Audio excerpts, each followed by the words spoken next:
Hey everybody, it's Jason Blaha here, and today I want to discuss a topic with you that actually has come up a couple times at one of the gyms I train at with some of the other powerlifters there, guys up in my age class. And this whole idea of using good mornings as an accessory movement for the raw squat. And people need to understand that this is actually a point of controversy, but a lot of coaches out there who are very good coaches take a similar stance to what I'm going to take here. Just so you guys know, this isn't just my opinion. This is guys like Greg Knuckles, Dan Green. Like Dan Green mentioned this in an article he wrote called West of West Side. People need to understand that the good morning has come into popularity in powerlifting as a squat accessory, just like many other things, largely due to West Side and Louis Simmons. Now, when I get to my point in a minute, I don't want people to think that I am in any way bashing their system because their system works for them. The West Side conjugate method works for equipped lifters, and it works very, very well. And it, as Louis Simmons always puts it, if we find something to be better than what we're doing, we adjust our system to do that. So that I want to make sure that I always have the best system. I'm always open to new things and experimentation to refine the system for years and years on end. And those guys treat the good morning not just as an accessory, they treat it as a primary exercise sometimes. It's not like a minor deal to them. It's not an optional exercise. They hit maxes and stuff on good mornings and good morning variations, like actual true 1-rep maxes on it. It's part of their training. And because it has been made so popular by West Side, you see people doing it for raw lifting. But what people need to understand, the reason they do that is because they are multiply knee wrap squatters. And what you need to understand, that not only changes the strength curve of the squat, it changes the emphasis on muscles in the squat. People say, well, what do you mean? Well, let's say that you have a raw squat of 500 pounds. That's about the most force you're capable of generating with just your legs. It's not unheard of for a 500-pound raw squatter to put on a multiply suit and knee wraps and hit 700, 800, some cases maybe more on their squat. So here's what you need to understand that's different. What happens differently to the body when you have 800 pounds sitting on top of your back instead of 500? Do you think their legs are any stronger? Do you think their legs are producing more force? No. The quads get de-emphasized. The posterior chain takes over as far as the legs go more. You get more hamstring involvement, more posterior chain involvement. But more importantly, how much harder is it to keep 800 pounds upright on top of your back when you squat down versus 500? Hell, even 700, an extra 200 pounds on your back. You understand how much more erector strength, and I don't just mean spinal erectors, I'm talking thoracic erectors, traps, everything. Those muscles have to actually be strong enough to support 700 or 800 pounds, not 500. So what does that mean in terms of strength ratios? That means that your quads become dramatically less important to squat any given amount of weight, and your erectors in your back get emphasized tremendously. In addition to the posterior chain and the hamstrings actually doing more work than the quads in proportion on a regular squat.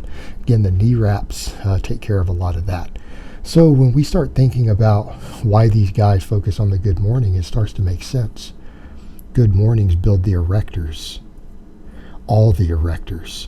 They build the hamstrings. They build the glutes. In other words, good mornings build and put a massive amount of focus and emphasis on the most important muscles for moving, and particularly for stabilizing and keeping you upright in a multiply suit when squatting hundreds of pounds more than you would ever be able to squat without the suit on.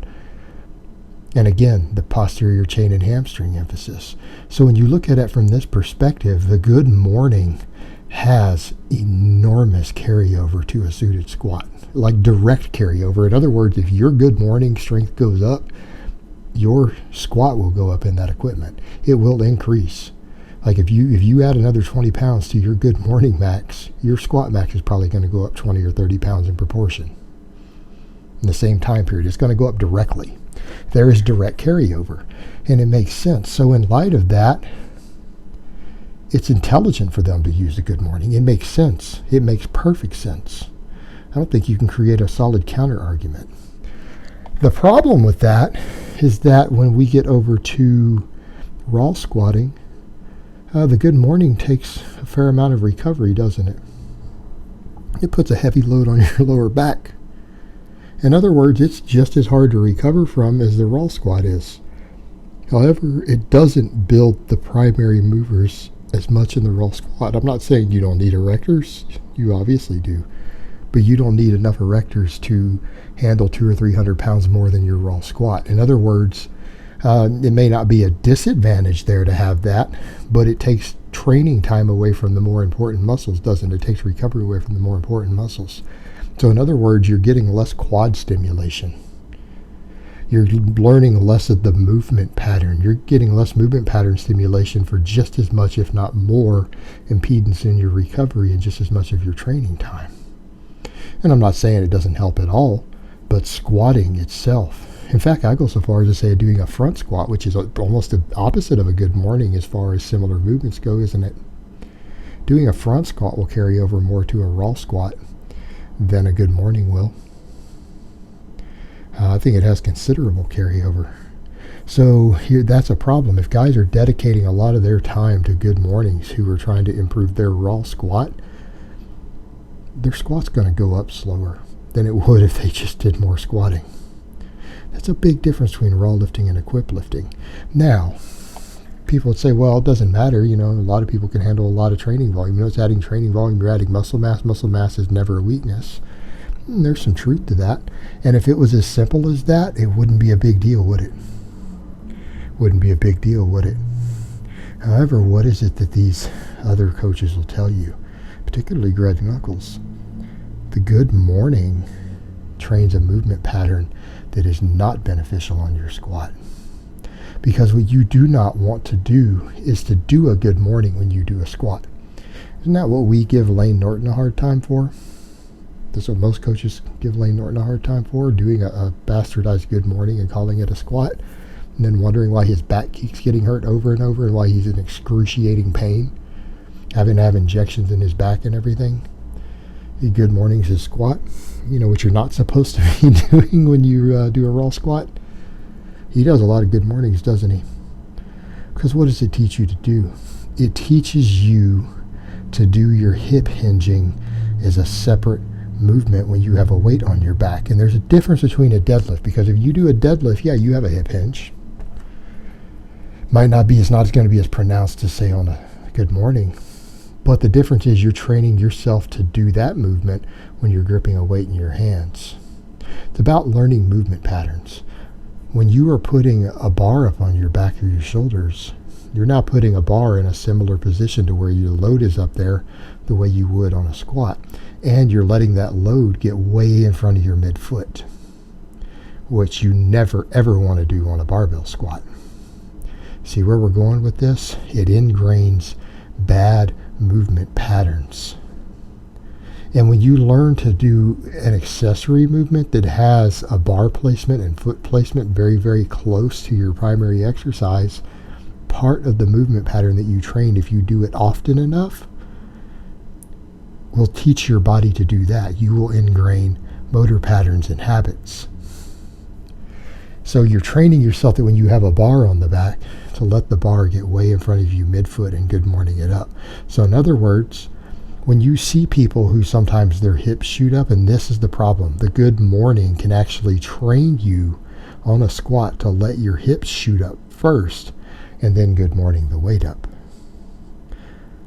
That is extremely undesirable. That's undesirable from an injury prevention perspective, and it's undesirable from moving the most amount of weight possible perspective. In fact, that'll even de-emphasize your quads.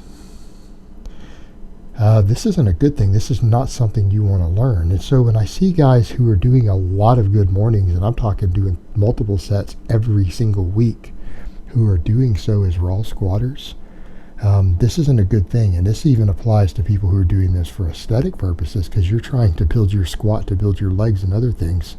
you're going to unlearn good squat technique potentially in a worst case. So I just don't recommend this. I don't think it's a good idea.